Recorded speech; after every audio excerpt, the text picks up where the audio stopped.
Hello, this is Lance from Blue Collar Bobbers. It's November, it's snowing outside, and that's a good time to do these handlebars.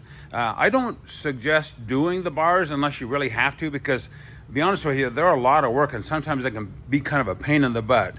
But when we do these kits, these big old stock handlebars just don't look correct.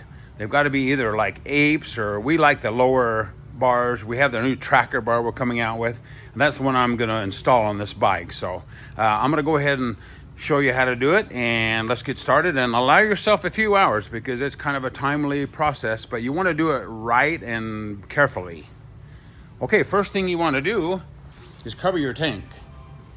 I use at least one, maybe even 2 or 3 towels doubled up, because if these bars tip down, then they'll dent your tank. So you want to protect that gas tank. One quick note before you start too is these switch housings on these bikes have a hole drilled into the bar to keep the switch housing from rotating. So whatever you do, you've got to drill a hole in the new bar. Otherwise, don't grind that pin off, because if you gas it, you could rotate that housing. Some of the bars just have a hole on the right side, and then some have a hole in both sides. So you want to add the bars. And in our new tracker bar kits, we include this Keywav or K-Wave handlebar drill guide tool. It makes drilling the handlebars so much easier. Okay, the first thing you want to do is remove the mirrors. Really easy on these bikes. You just take, most of them, the stock bars have a 17 millimeter nut. You just loosen that. It's like a lock nut. You loosen that, and then you can just go ahead and turn the mirror off.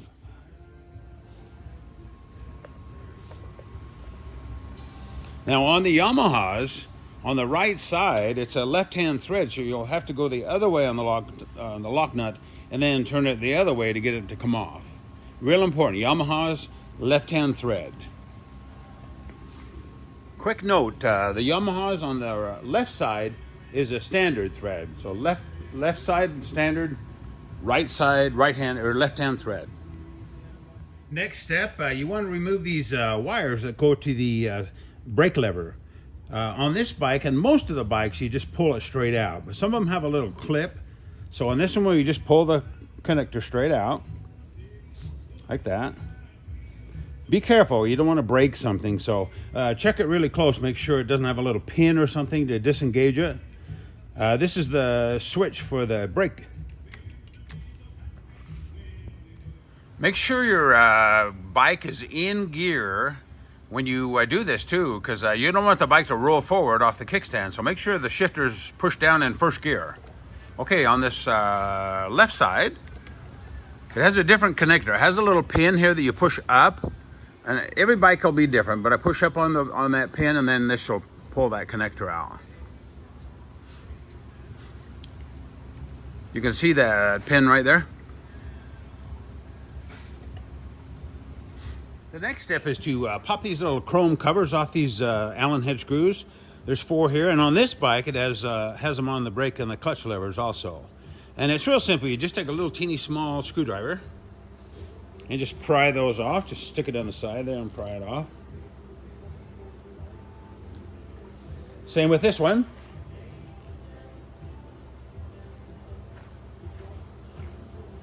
I actually dropped one of these small ones, but I'm not going to worry about it, because sometimes on these especially, I don't put them back in. I don't leave this out in the weather a lot, so no worries.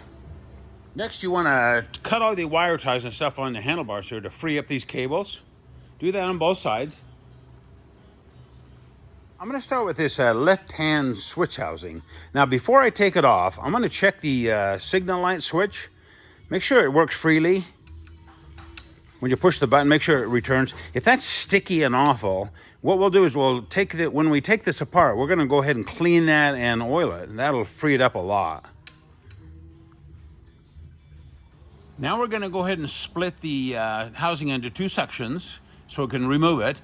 Now, all these bikes have Phillips screws on the bottom, either on the bottom or this side or the front, whatever. Some of them split this way and some split front to back. Okay, now make sure you got a real good quality screwdriver and put constant pressure on those screws. As you turn it, make sure you don't do it fast and strip the screw out. Some of them are tight, so put constant pressure and turn it. Now, if this one's too tight, then try the other one. Hopefully between one of the two, you can, once you get one loose, then they'll all come out real easily. So go ahead and remove those screws. Okay, now we can split this apart like this and take it off the bike. Now, if your switch is real sticky, what you do, I take a little brush and some solvent and I clean this, all this guts inside here. And then I take some oil and oil it. They all look different inside. This one, luckily, it's a little nicer quality and it feels really good. But you can actually see some of the mechanics on some of them. So clean it off, oil it up, and it'll really help with switch housing. Then we'll put the screws back in this so we don't lose them. Hell, I dropped one of these screws on the floor and I had a hard time finding it, so you'll do the same thing, trust me. Go ahead and put those screws in there just lightly, and then we'll let this hang down. Okay, we're going to take the clutch lever off. This one I like because it just says the clamp, so it comes off real easily. Just loosen both screws. Take that off, and we'll put the screws back in so we don't lose them.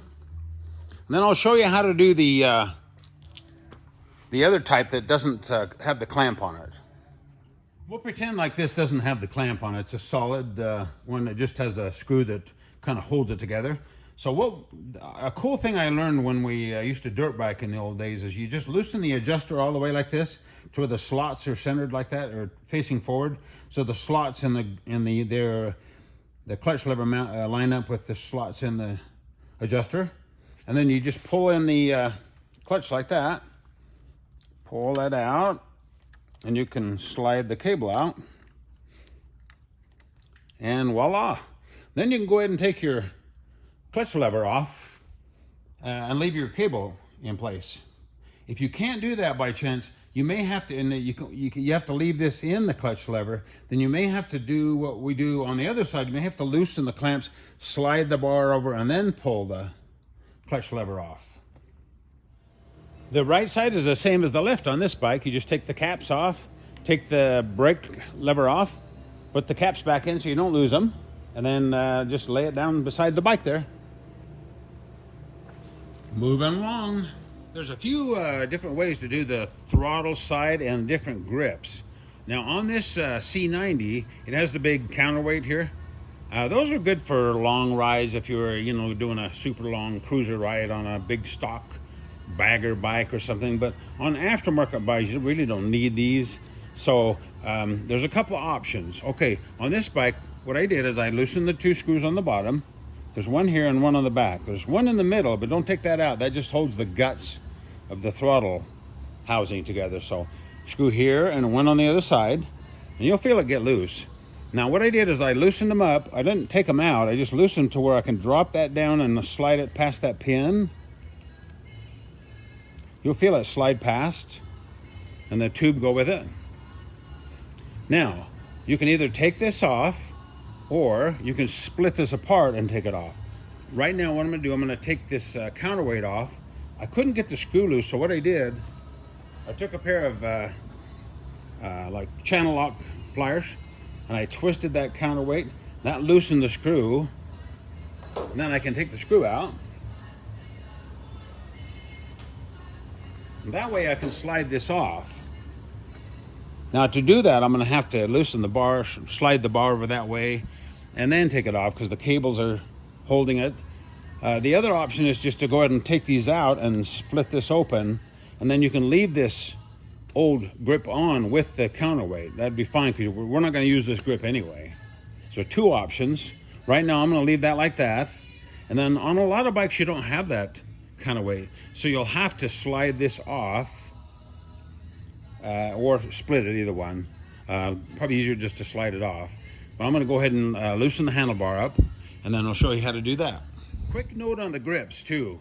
Okay, on all the metric bikes except Honda, we recommend that you use our Avon grips. We have the custom contour, which this is, and then we have the super cushion. These are nice because the throttle tube and the throttle cam and everything's already installed in these. So you can take this off, just replace this whole thing. Now with Hondas, for some reason, there's not enough adjustment on the cables to really use these very well. So, and they also have a smooth throttle tube. So on the Hondas, what we do is we just have you cut this old grip off, and then you slide the new grip on, and then using WD-40. That way you utilize the stock throttle tube. So one other quick note, if you are doing a Honda, you want to leave this together. It's much easier if you just leave that together, and then we'll slide that off. That way you don't have to rethread the throttle cables into the cam. So leave that all together, slide it off on the Hondas. Okay, time to take this the throttle grip off and the handlebar off. So what I've done is I've slid the throttle housing out that way as far as I can. That's way it's ready to slide off. And then I've removed this cap. Leave this one tight. Take this cap off. What we're going to loosen this, slide the handlebar over, and then we can take that off. So I'll show you how to do that. Be sure and hold this bar so it doesn't fall down and hit your bike.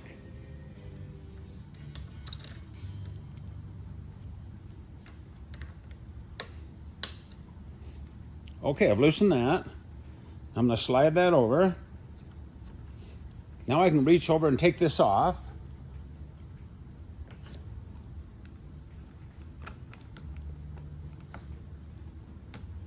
A little more, a little more.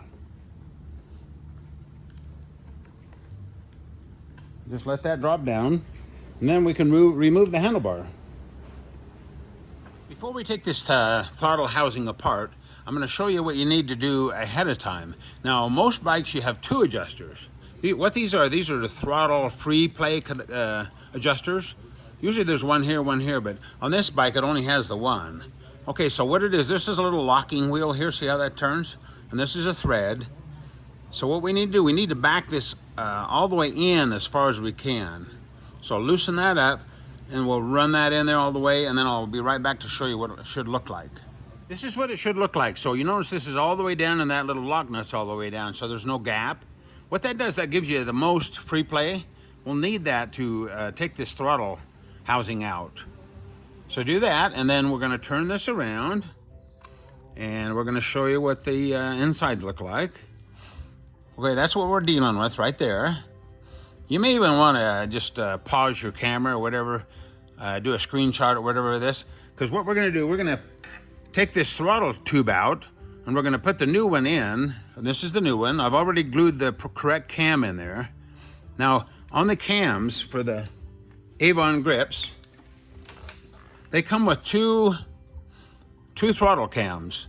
They have this one, which is the Yamaha, Suzuki, Kawasaki, and then they have this one, which is Honda. You can see the difference. This is the narrow one. Okay, now we don't really recommend these grips so much for Honda, so we'll forget this one. We're going to glue the wide one on. That's really important. So glue the wide one on, and they give you the super glue in the kit. At least I hope they did. Super glue that on there, and make sure you don't have any goobers around there, so it'll hang up if you have goobers on either side. And then what we're going to do, we're going to go ahead and show you how to change this out so that this one goes in where that one is. Now this is why you have to have a lot of free play on there, because you need to be able to rock this out of the housing like that. And then we'll just disconnect the cables.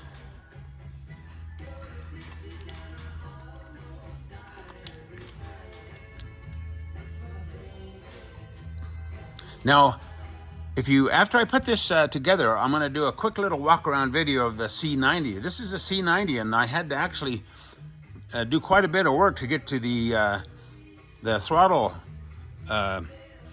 bodies to get the more free play in the cables. So I'll do a quick walk around on that in case you do a C90. It's kind of a stinker, and I'll put a little note on the video or on the website too.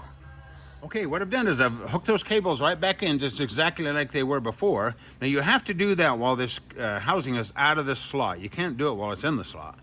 So what do? We hook those in there like that, and then we just simply rock that in there like that and push that cable out of the way. And it goes back in there. Now you'll notice it works. You can feel it. It's just gonna have a lot of free play. So we'll go ahead and put this back on. put the screws in it. Make sure it works freely. And we'll continue. I'm going to do a quick walk around of the C90, what you have to take apart. Skip this next video if you don't have a C90 or a, I think they're called 1500 intruders. Okay, this is just a quick little video to show you how the C90 or the 1500 intruders work. It's the craziest thing I've ever seen because this is not a gas can. These are actually, I call them fake gas tank covers. So we have a video to show you how to take these off in case you want to get them painted. So watch that and you can take these off. And your gauge cluster. And then basically what you do is, this is a big air box. So there's a connector here. You can just pop that loose.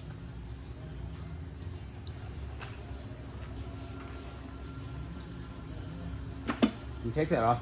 And then there's just two clamps that hold this bottom onto the throttle bodies.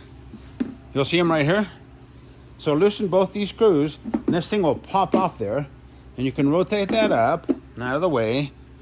And then I'll show you the adjuster on the other side. This is the left side of the bike, and this is the throttle body. So there's the cable that goes in, and there's the adjuster right there. You can see it. I'm gonna zoom in on that.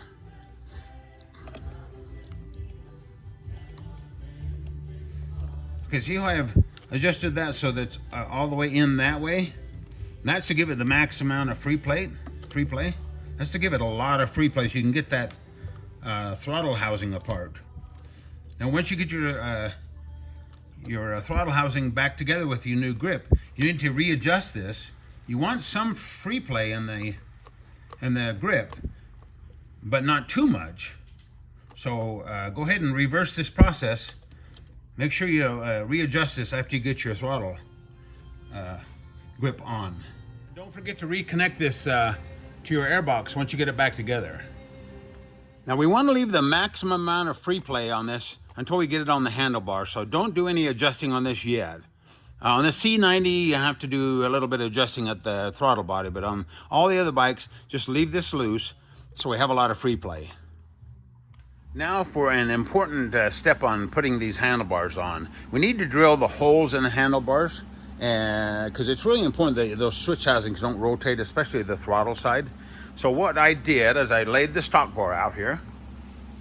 And this is our new bar. Okay, I got oil, tape measure, our drill fixture that comes with the drill. We include that because you want a nice high quality drill.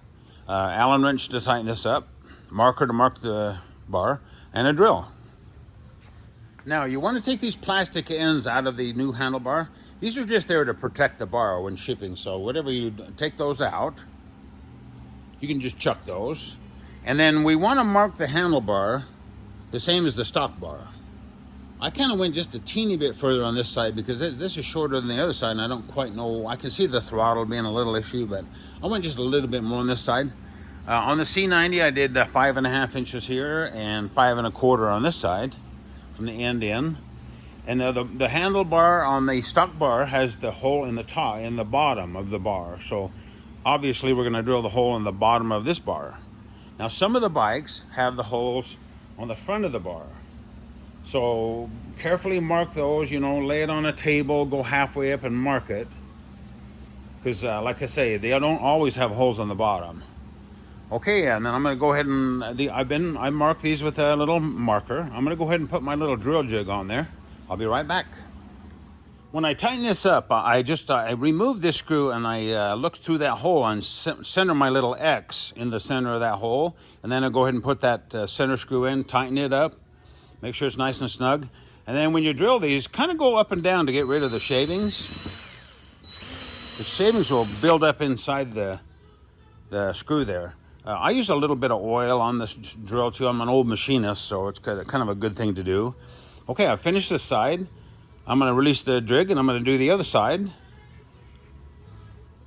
Well, I should have mentioned this earlier too. If you did the black bar that we sell, you can always put some masking tape here and then mark on the masking tape. That way it's a little easier to see, or use a pencil on the black. So anyway, I've got both sides drilled. I'm going to go ahead and tap that, get all those shavings out. Maybe even blow through it.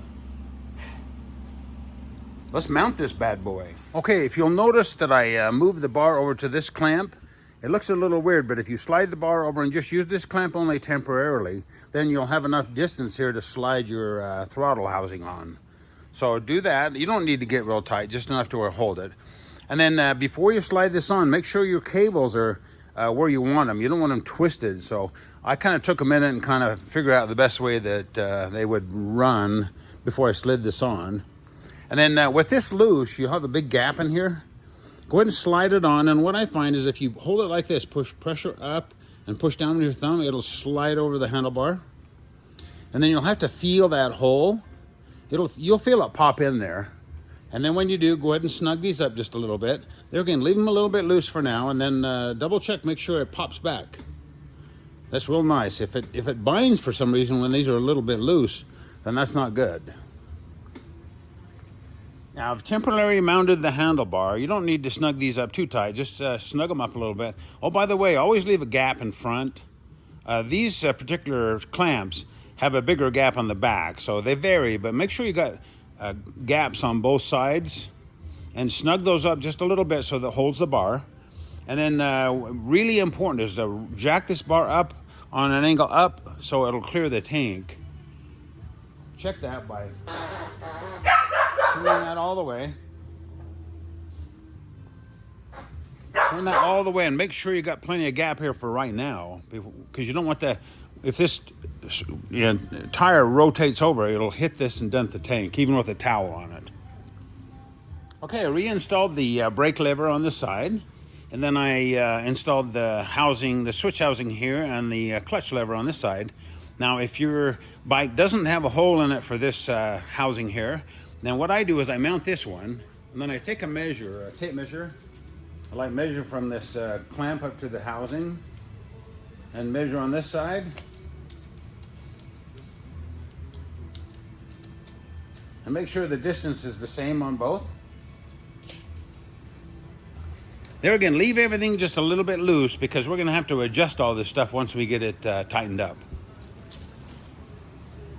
Oh, and then watch your routing on all your cables and your brake hose and your clutch hose and everything. Make sure that we got room to kind of have everything kind of make big swoopy bends. If there's a tight bend somewhere, then especially on your throttle, it won't return well. It has to have a nice big loop on it in order for it to work freely. Then I'm going to tuck all this stuff away as best I can when I get finished. There again, watch, make sure everything kind of routed the way you want it to first. I actually took this little wire bracket off the front of this. It was kind of holding the cables and everything where I didn't want them, so I actually took that off. Okay, this is the part that you have to be really careful, because what we want to do, we want to adjust the height of this handlebar. And the worst scenario is if it's too low and turn all the way, this will hit the tank right here.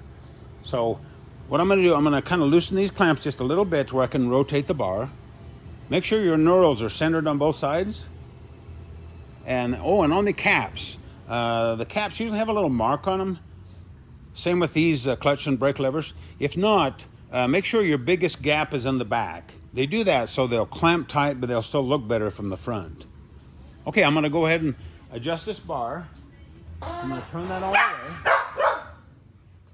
The dog freaks out whenever I do this. I don't know why he does that, but anyway. Okay, so turn that all the way. Make sure that it clears the tank with a little bit of clearance there. I usually allow at least a 3/8 to a 1/2 inch. And then turn the other way, make sure this one's about the same, because they might be a little bit of difference from one side to the other. So once you get those set, we can go ahead and tighten these up. When you tighten these, go back and forth and keep that gap in the front about the same on both sides. Just a little gap, because if it touches, you'll lose your clamping force. Now the next step is I've got the bar where I want it, so I'm going to sit on the bike and I'm going to angle these clutch and brake lever where I want them. And then when you tighten all this stuff up, be careful, go back and forth, back and forth. Same with the clamps. All these screws are going into aluminum, so just kind of feel them tight. Don't get too carried away. You don't want to strip those out.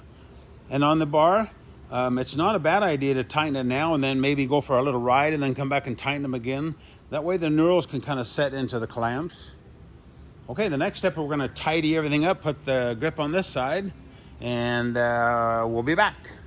Now what I did is I kind of wire tied the wires coming out of the switch housing with the brake hoses and stuff.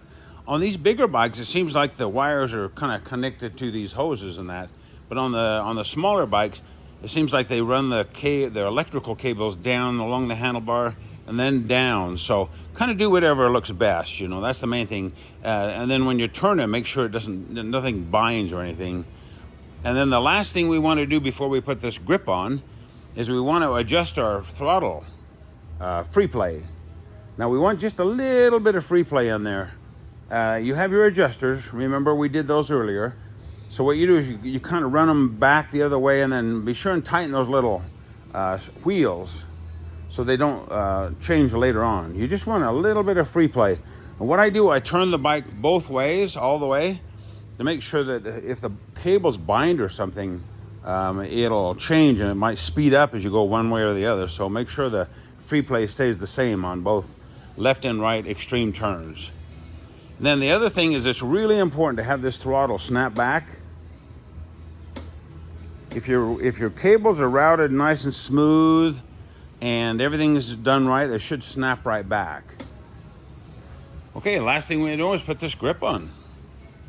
Now what I did is I kind of wire tied the wires coming out of the switch housing with the brake hoses and stuff. On these bigger bikes, it seems like the wires are kind of connected to these hoses and that. But on the smaller bikes, it seems like they run the electrical cables down along the handlebar and then down. So kind of do whatever looks best. You know, that's the main thing. And then when you turn it, make sure nothing binds or anything. And then the last thing we want to do before we put this grip on is we want to adjust our throttle free play. Now we want just a little bit of free play in there. You have your adjusters. Remember we did those earlier. So what you do is you kind of run them back the other way, and then be sure and tighten those little wheels so they don't change later on. You just want a little bit of free play. And what I do, I turn the bike both ways, all the way, to make sure that if the cables bind or something, it'll change and it might speed up as you go one way or the other. So make sure the free play stays the same on both left and right extreme turns. And then the other thing is it's really important to have this throttle snap back. If your cables are routed nice and smooth and everything's done right, they should snap right back. Okay, last thing we do is put this grip on. Okay, the bike we're doing now has a hydraulic clutch, but if your bike has a mechanical clutch like this, and it has the adjuster, remember I showed you how to take that off earlier? You go ahead and hook that back in just like the opposite of what you did before, and then you have to readjust this free play in your throttle or in your clutch cable.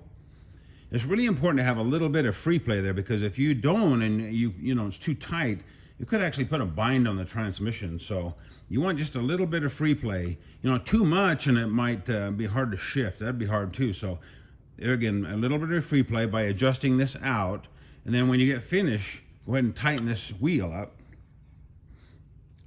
And that'll lock that in there so that it stays the same. Okay, the last thing we want to do is install this grip. What we do is you just tap it on there,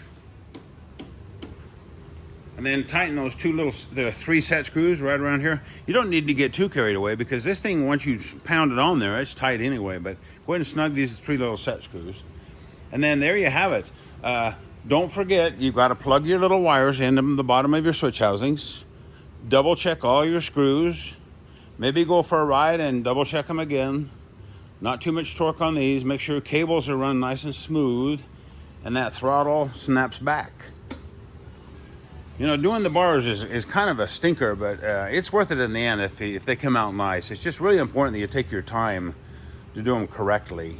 And then one other thing, sometimes on bikes I've drilled the holes in the wrong place, just a little bit off. So the switch housing is going to be just a wrong angle where the clutch and brake levers won't be able to be put in the right position. It's worth it to re-drill the hole in the correct position, because if you're riding the bike and these things are up too high or whatever, it's just not good. So there you have it.